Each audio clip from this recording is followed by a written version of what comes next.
Hi everyone, I have another AMA question. This one is from Terry Stafford, who asks, should we put children's needs first, and can we do that without disadvantaging women?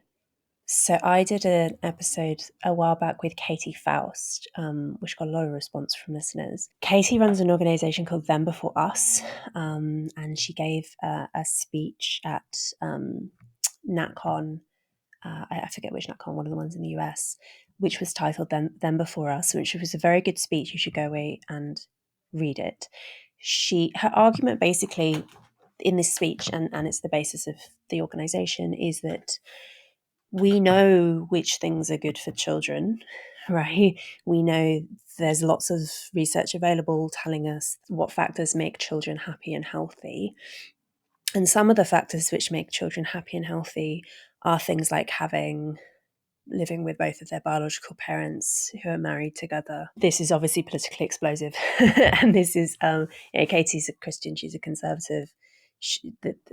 That you can see why starting from that kind of principle would make some people very angry. It's a pretty persuasive argument, though. I mean, there probably is a point where you could reach where something that would be absolutely best for children might be just so practically unfeasible for parents and for society that it wouldn't be worth doing. But I think that in general, the principle that we should start from what's good for children and then kind of work outwards from there is, I think, a good one.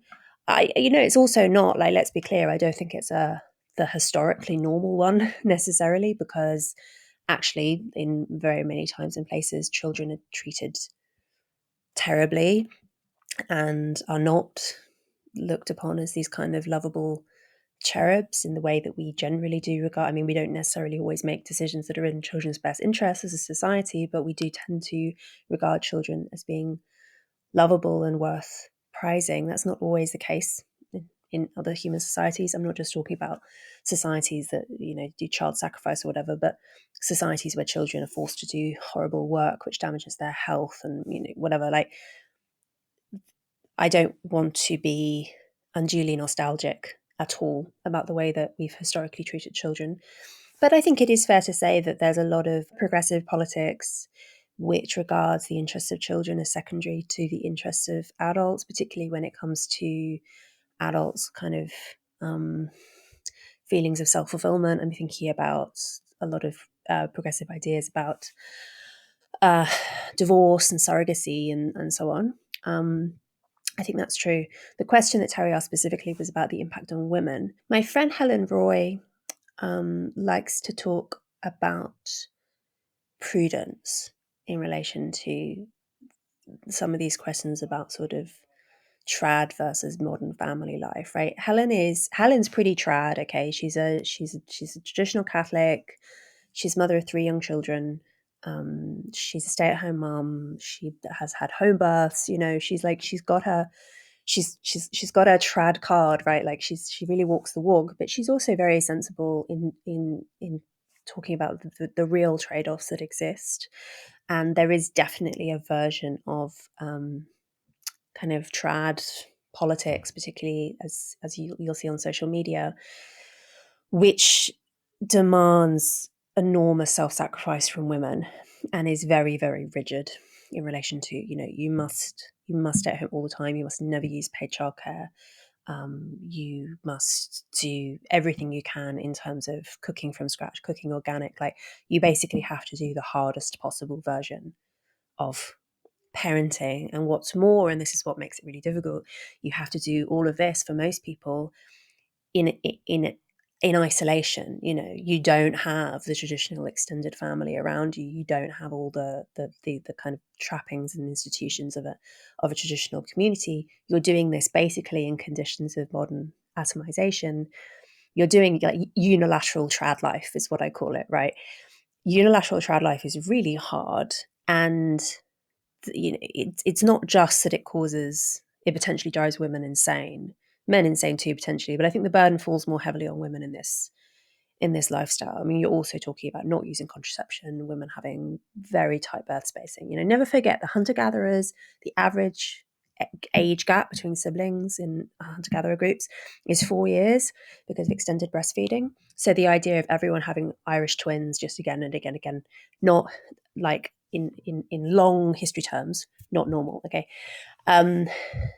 like that kind of extreme unilateral trad life is, to use Helen's term, not very prudent, right? Even if it is true, which I think it is, that children do better to have their mums generally looking after them and to have freshly cooked food and a lot of screen time and all this stuff, that is true.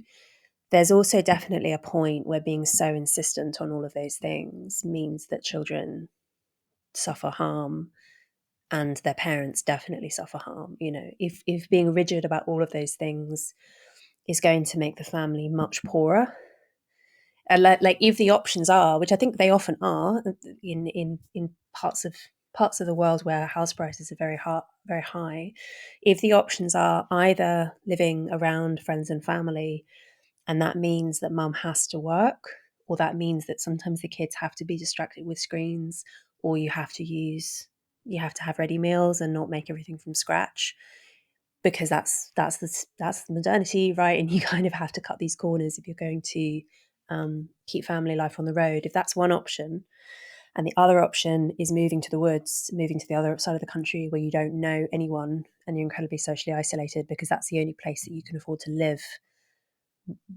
on one income and doing all of this high intensity stuff, it's not obvious to me that moving to the woods is a better option at all. I mean, for some people it is, and I really admire people who've done that kind of really intrepid stuff.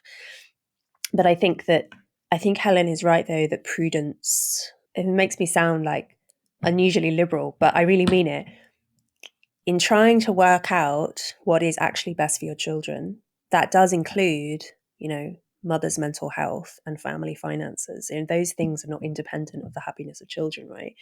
People can obviously kid themselves and say, oh, actually doing all this sort of status striving stuff is I'm doing it for my children, when you're not really. You're doing it for yourself. You're doing it for your own sense of status, right?